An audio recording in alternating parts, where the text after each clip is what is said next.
वित्त मंत्री निर्मला सीतारमण ने 1 फरवरी को केंद्रीय बजट 2025-26 पेश किया था, जिसमें आम जनता और खास तौर पर मध्यम वर्ग के लिए कई महत्वपूर्ण घोषणाएं की गई थी। इन घोषणाओं में इनकम टैक्स से जुड़े कई नियमों में बदलाव किए गए हैं, जो 1 अप्रैल 2025 से लागू हो जाएंगे। खास तौर पर टीडीएस और टीसीएस की नई दरें लागू की जा रही हैं। इन बड़े बदलावों का सीधा असर आपकी जेब पर पड़ सकता है। ऐसे में आपको बताते हैं 1 अप्रैल से लागू होने वाले नियमों की पूरी लिस्ट।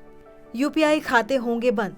अगर आप यूपीआई का इस्तेमाल करते हैं तो ये खबर आपके लिए जरूरी है। 1 अप्रैल से यूपीआई लेन देन से जुड़े नियमों में बदलाव किए जा रहे हैं।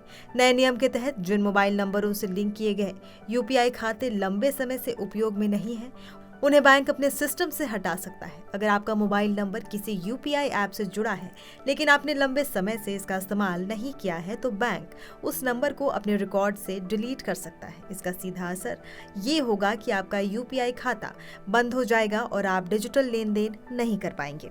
वरिष्ठ नागरिकों और किराएदारों को राहत।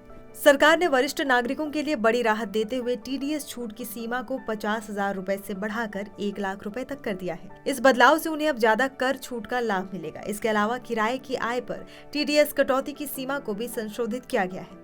पहले ये सीमा 2.4 लाख रुपए सालाना थी, जिसे अब बढ़ाकर 6 लाख रुपए कर दिया गया है। इससे किराए पर निर्भर मकान मालिकों को बड़ा फायदा मिलेगा। बदल जाएंगे क्रेडिट कार्ड के नियम। अगर आप क्रेडिट कार्ड से मिलने वाले रिवॉर्ड्स और अन्य लाभों का फायदा उठाते हैं, तो आपको इन बदलावों पर नजर रखनी होगी। 1 अप्रैल 2025 से लागू होने वाले क्रेडिट कार्ड के नियमों में बदलाव से रिवॉर्ड पॉइंट्स, शुल्क और अन्य लाभों पर असर पड़ेगा। कई बैंकों और वित्तीय संस्थानों ने अपने क्रेडिट कार्ड से जुड़ी कुछ सुविधाओं को सीमित करने का फैसला किया है। एसबीआई अपने सिंपली क्लिक क्रेडिट कार्ड पर स्विगी के रिवॉर्ड पॉइंट्स को 5 गुना से घटाकर आधा कर देगा।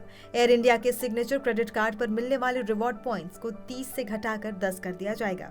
आईडीएफसी फर्स्ट बैंक अपने क्लब विस्तारा माइलस्टोन रिवॉर्ड्स को पूरी तरह बंद करने जा रहा है। अंतर्राष्ट्रीय लेन देन पर नए नियम। जो लोग विदेशों में पैसे ट्रांसफर करते हैं, उनके लिए भी नियमों में बदलाव किए गए हैं। पहले 7 लाख रुपए से अधिक के ट्रांजैक्शन पर टीसीएस कटता था, लेकिन अब ये सीमा बढ़ाकर 10 लाख रुपए कर दी गई है। इससे विदेश में पढ़ाई, इलाज और अन्य आवश्यकताओं के लिए धन भेजने वालों को राहत मिलेगी। शिक्षा ऋण पर कर छूट। सरकार ने स्पेसिफिक फाइनेंशियल संस्थानों से लिए गए एजुकेशन लोन पर टीसीएस पूरी तरह से हटा दिया है। पहले 7 लाख रुपए से अधिक के शिक्षा ऋण पर 0.5% टीसीएस लागू था, जबकि अन्य शिक्षा संबंधी ट्रांजैक्शन पर 5% टीसीएस काटा जाता था। इस बदलाव से छात्रों और अभिभावकों को सीधा लाभ मिलेगा। एलपीजी, सीएनजी, पीएनजी की कीमतों में संभावित बदलाव। हर महीने की शुरुआत में तेल कंपनियां गैस और ईंधन की कीमतों की समीक्षा करती है। ऐसे में 1 अप्रैल 2025 को एलपीजी, सीएनजी, पीएनजी और एयर टरबाइन फ्यूल यानी एटीएफ की कीमतों में बदलाव हो सकते हैं।